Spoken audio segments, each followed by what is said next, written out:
Bismillah. Sekarang kita akan lanjutkan lagi untuk yang COD. SNI yang digunakan untuk COD itu adalah SNI tadi 6989.2/2019. Air dan air limbah bagian 2. Cara uji kebutuhan oksigen kimia atau chemical oxygen demand COD dengan reflux tertutup secara spektrofotometri.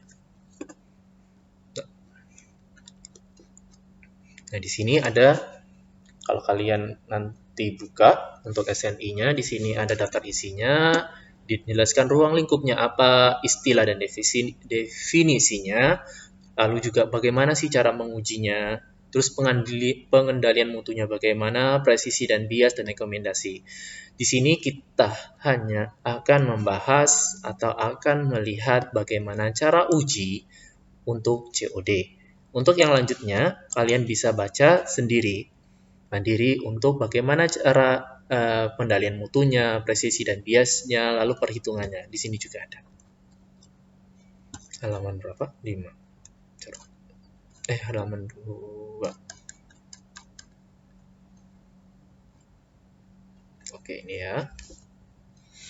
Air dan air limbah bagian 2. Cara uji kebutuhan oksigen kimia, chemical oxygen demand, COD dengan reflux tertutup. Reflux tertutup secara spektrofotometri. Nah, ruang lingkupnya. Metode ini digunakan untuk menguji kebutuhan oksigen kimia. Ingat ya, oksigen kimia.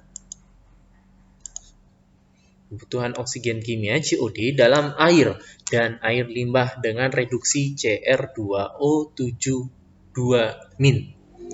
Nah, kalau yang ini Cr2 dia itu bikromat.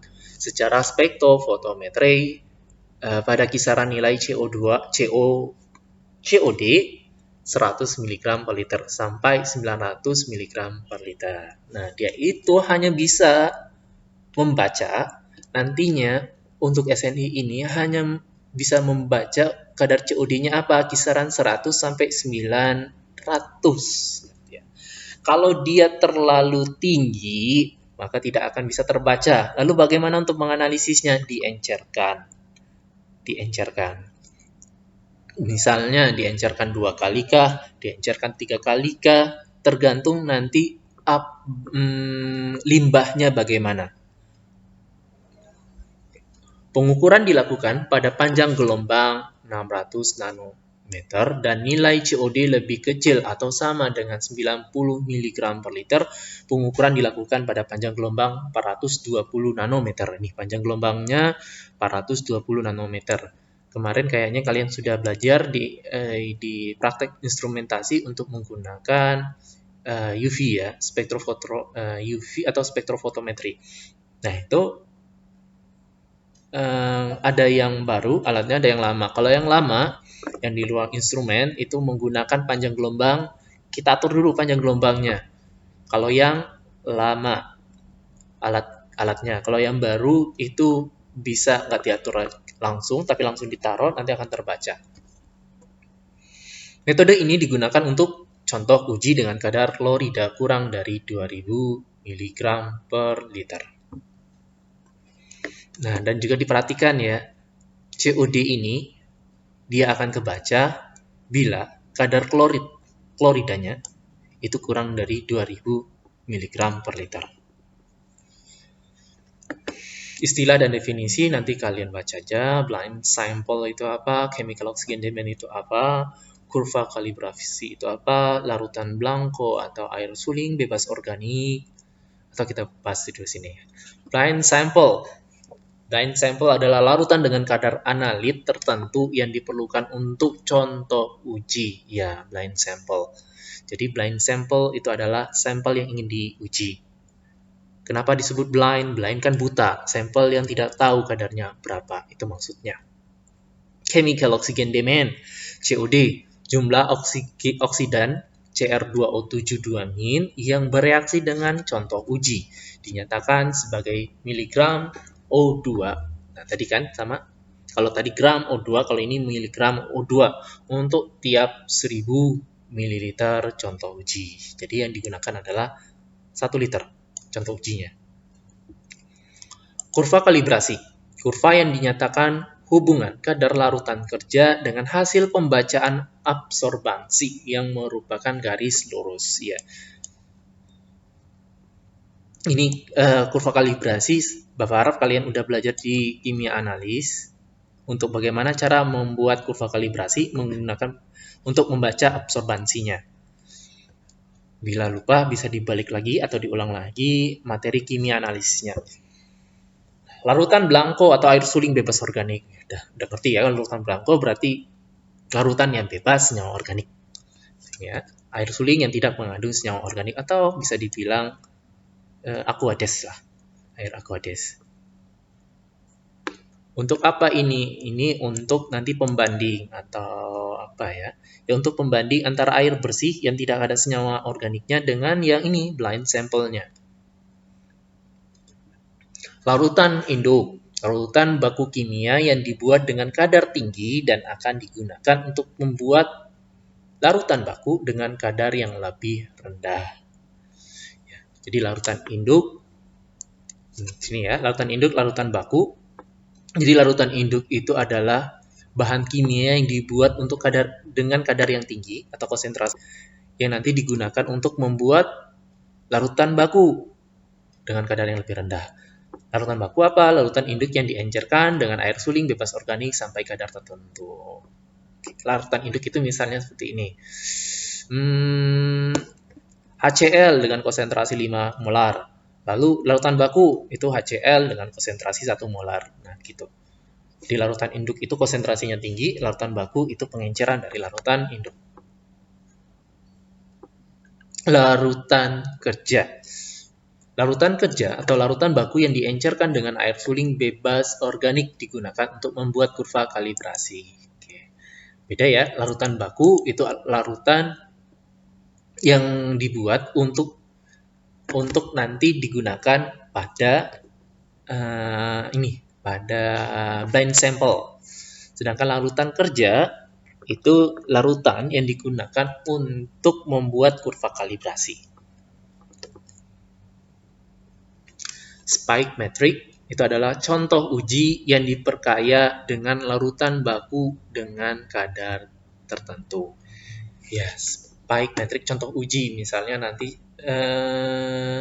misalnya kalian nanti mau buat blind sampelnya dengan dengan pengenceran beberapa kali. Nah, spike metric itu tadi.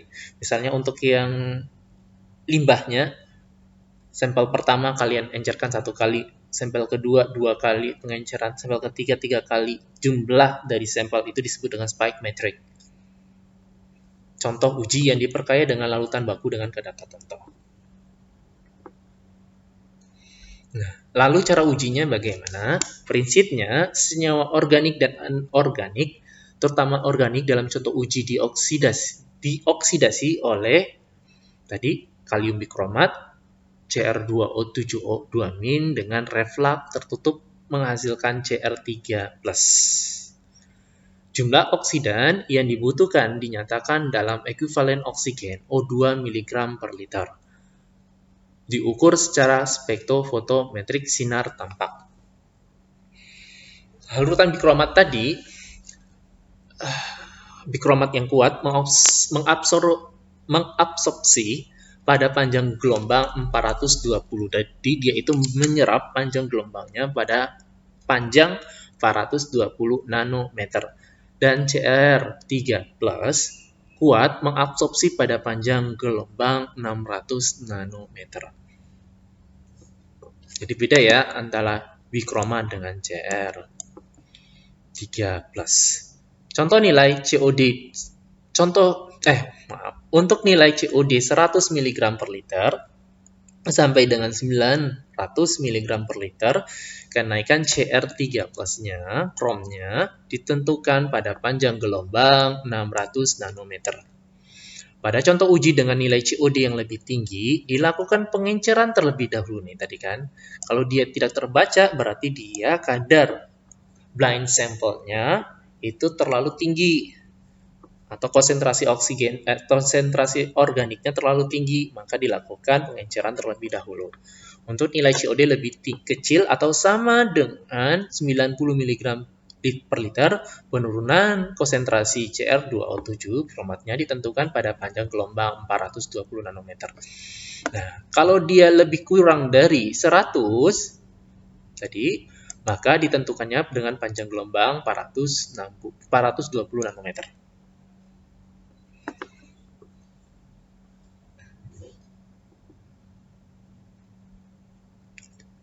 Ini bahan-bahannya. Bahan-bahannya air bebas organik, digestion solution pada kisaran konsentrasi tinggi. Di sini ada bahan-bahannya ya. Bahan-bahannya ini kalium bikromat tadi, lalu telah dikeringkan pada suhu 150 derajat Celcius selama 2 jam ke dalam 500 ml air suling. Jadi step by step untuk analisis COD di sini telah dijelaskan secara detail banget untuk SNI, sehingga ketika kalian ingin menganalisis COD, tinggal kalian lihat SNI-nya. Termasuk juga bagaimana cara membuat larutannya, senyawanya apa saja, bagaimana caranya. Ini bahan-bahannya di sini disebutkan. Untuk digestion solution aja, dia itu disebutkan bagaimana sih cara membuatnya. Oh, ternyata cara membuatnya menggunakan K2Cr2O7, tapi nggak langsung dimasukkan ke dalam air suling, tetapi dikeringkan dulu pada suhu 150 derajat Celcius selama 2 jam. Nah, baru ditambahkan asam sulfat pekat sama HgSO4, perak sulfat.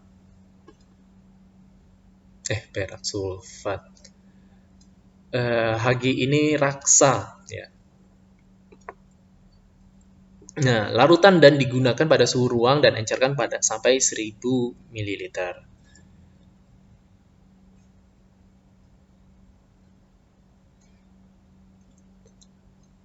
Yang kedua, digestion solution pada kisaran konsentrasi rendah. Nah, ini untuk kisaran pada konsentrasi tinggi. Konsentrasi tinggi tadi apa? Ini 100 sampai 900. Kalau konsentrasi rendah apa? Ini lebih kecil atau sama dengan 90 mg per liter. Jadi dia itu lebih kecil dari 100. Dia itu menggunakan apa? Digestion solution-nya. Ini menggunakan K2Cr2O7 atau larut kalium bikromatnya, tapi dengan jumlah yang lebih kecil, 1,022. Kalau yang konsentrasi tinggi, yang 100 sampai 900, itu menggunakan 10 sampai 10,216.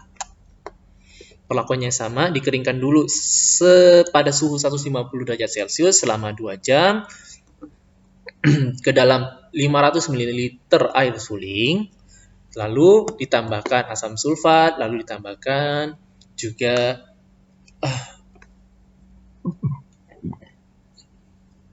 asam sulfat pekat, lalu ditambahkan juga sebanyak 33,3 raksa sulfat. Lalu didinginkan pada suhu ruangan. Setelah itu, yang ini tadi dicampurkan dulu sama air suling, lalu dipanaskan dengan 150 selama 2 jam, lalu ditambahkan 167 ml asam sulfat, dan ditambahkan dengan HgSO4 sebanyak 33,3.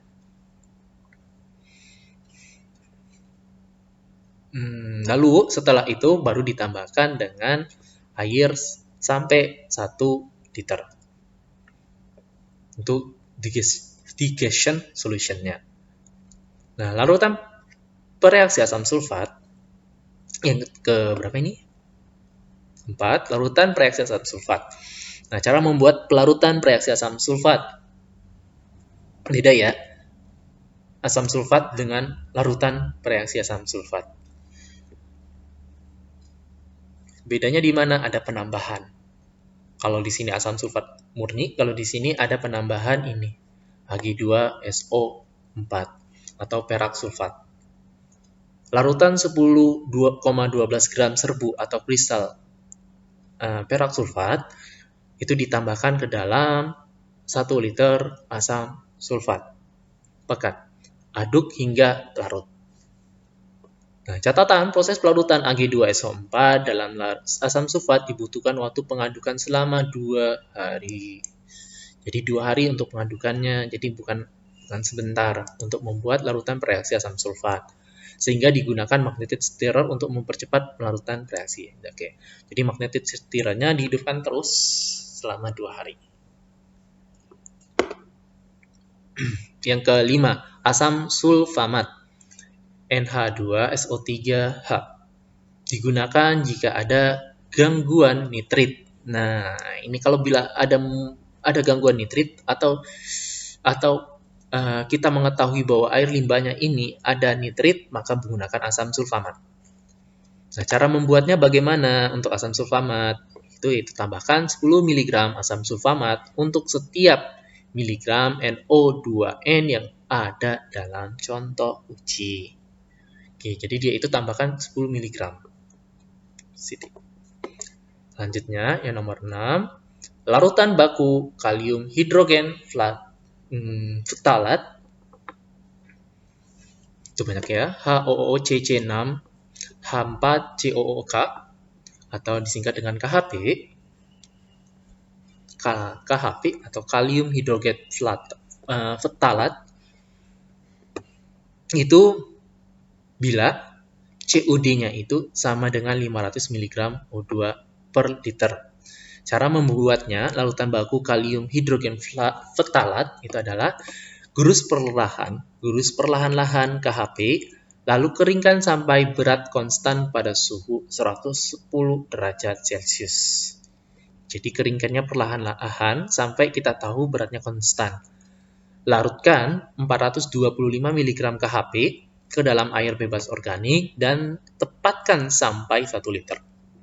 Larutan ini stabil bila disimpan dalam kondisi dingin pada temperatur 4 derajat Celcius. Nah, ini juga perhatikan untuk penyimpanannya dijelaskan di sini. Kalau yang lain tidak ada peraturan untuk tempat penyimpanan, berarti dia bisa disimpan pada kondisi ruangan, sedangkan yang pada kalium hidrogen ftalat itu tidak bisa disimpan pada kondisi ruangan. Dia hanya bisa disimpan pada temperatur 4 derajat Celcius atau di dalam kulkas. Atau sampai dengan 2 derajat Celcius. Dan dapat digunakan sampai 1 minggu selama tidak ada pertumbuhan mikroba. Sebaiknya larutan ini dipersiapkan setiap 1 minggu.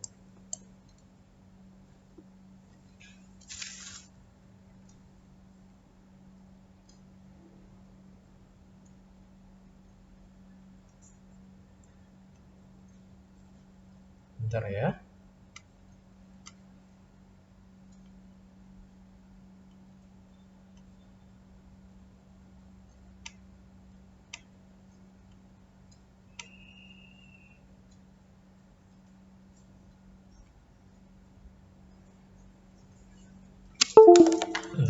Tunggu bentar.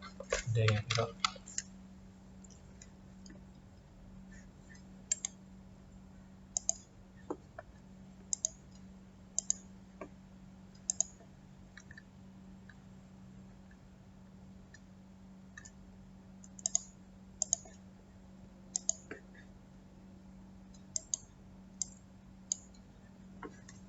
Nah, catatan, larutan baku kalium hidrogen ftalat digunakan sebagai pengendali mutu kinerja pengukur.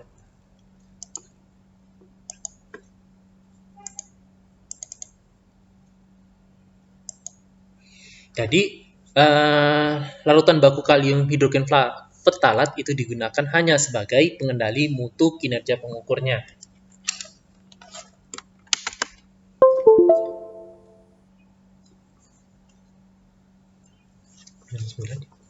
Oke, yang kedua, catatan kedua, bila nilai COD contoh uji lebih besar dari 500 mg per liter, maka dibuat larutan baku KHP yang mempunyai nilai COD 1000 mg O2 per liter.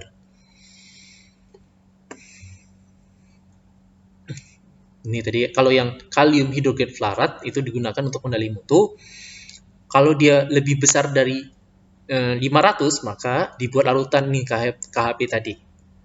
untuk mempunyai nilai COD-nya lebih dari 500. Catatan ketiga, larutan baku KHP dapat menggunakan larutan siap pakai.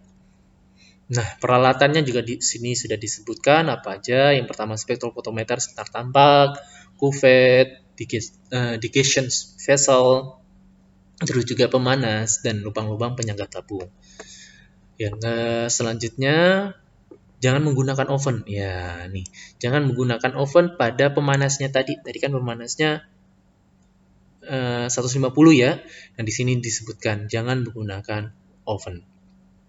Tapi menggunakan apa? Heating block, penyangga tabung. Terus menggunakan buret, labu ukur, juga pipet volumetrik yang bentuknya tengahnya itu bulat itu, gelas piala, materi stirrer, timbangan analitik dengan ketelitian 0,1. Persiapan dan pengawetan contoh uji. Di sini sudah aja ya, persiapan contoh uji, tinggal kalian baca homogen untuk contoh ujinya bagaimana, terus juga cucinya bagaimana, penyucian digestion vesselnya bagaimana, terus juga pengawetan contoh uji bagaimana. Nah ini ketika kalian nanti untuk dapat sampel ya, terus juga misalnya sampel limbah, di sini perlu banget ya, ini hal yang paling umum banget yang banyak orang salah ke depannya, salah dalam menganalisisnya. Banyak banget. Nah, dia kebanyakan orang ketika dapat sampel limbah atau sampel apapun itu, dia pikir ketika masuk ke dalam kulkas maka katanya udah awet, itu mau dianalisis 1 bulan kah, 2 bulan kah, 3 bulan kah, masih nggak apa-apa. Padahal salah. Di sini kita lihat dia itu direkomendasikan maksimumnya hanya 7 hari.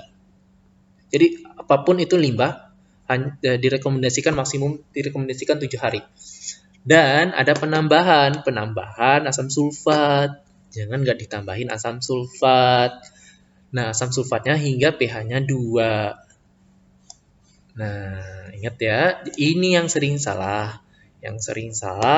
Kalau untuk belajar, nggak apa-apa ya. Untuk belajar, misalnya hanya praktek, nggak apa-apa. Tapi ketika kalian analisis nantinya untuk TA, ini diperhatikan. Ketika kalian analisis pH limbah itu maksimum hanya boleh disimpan 7 hari. Dengan penambahan asam sulfat pH-nya lebih kecil dari 2. Nah, di sini juga ada pembuatan larutan kerja. Tadi prosedurnya bagaimana, tinggal kalian baca ya. Nah, ini juga jadi tabung kulturnya, kalau misalnya tabung kulturnya itu ukurannya 16 kali 100 nanometer, 20 kali 150 milimeter maksudnya ya. 20 kali 150 milimeter, lalu juga seterusnya, itu contoh ujinya juga ada ketentuannya, mililiternya. Kalau yang kecil 2,5, kalau yang sedang 5, kalau yang agak besar 10. Jadi ini juga nanti diperhatikan untuk digestion vessel-nya itu berapa tabung kulturnya. Ini juga bagaimana cara membuat kurva kalibrasi sudah ada di sini, tinggal kalian baca. Literasinya diperkuat ya. Literasi itu adalah daya baca atau keinginan untuk membaca. Tinggal dibaca, kalau tidak paham silakan ditanyakan. Untuk pembuatan kurva kalibrasi, begitu juga untuk pengukuran contoh ujinya. Di sini lengkap sekali. Dia itu dijelaskan di sini kalau dia itu untuk COD 100 sampai 900 itu bagaimana untuk pengukurannya. Kalau dia kurang dari 900 itu bagaimana. Di sini telah dijelaskan, tinggal kalian baca. Intinya baca. Literasi dikuat. Dan perhitungannya pun juga ada di sini. Dengan rumusannya, kadar COD sama dengan C dikali F. C itu adalah apa? Nilai COD contoh uji. Dan F itu adalah faktor pengencerannya.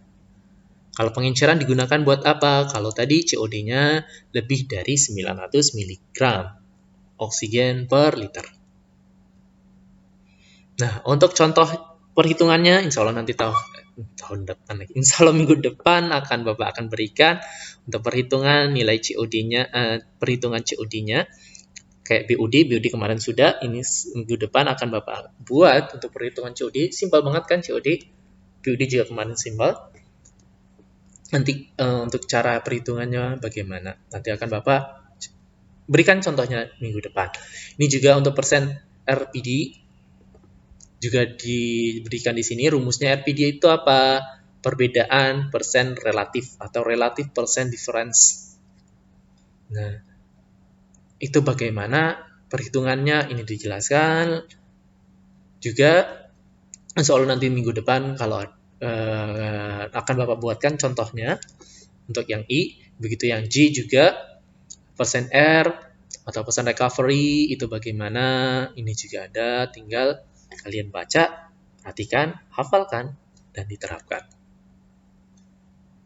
Nah, demikian untuk yang COD ya, ini lampirannya. Bibliografinya lampirannya.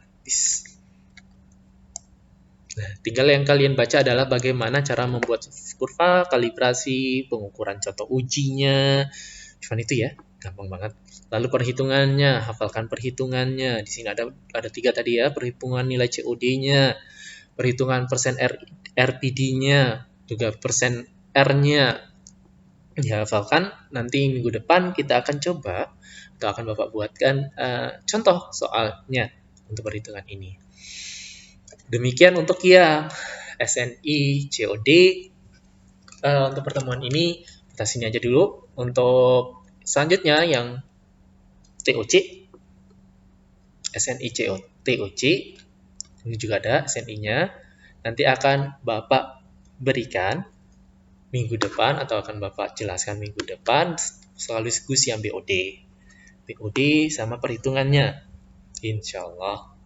Atau nanti kalau kalian mau cari silakan di internet banyak untuk SNI-nya, SNI BOD, SNI COD. COD juga banyak ya. COD itu ada yang menggunakan ini spektro, ada yang menggunakan titrasi, ada yang menggunakan ya ada kurva tertutup, ada yang reflektor tutup, ada yang reflektor buka. Banyak macam ya COD. Jadi ya COD kalau yang SNI di sini Bapak menggunakan yang reflektor tutup dengan spektrofotometri. Demikian untuk materi hari ini. Kita akan lanjutkan materinya minggu depan. Terima kasih. Assalamualaikum warahmatullahi wabarakatuh.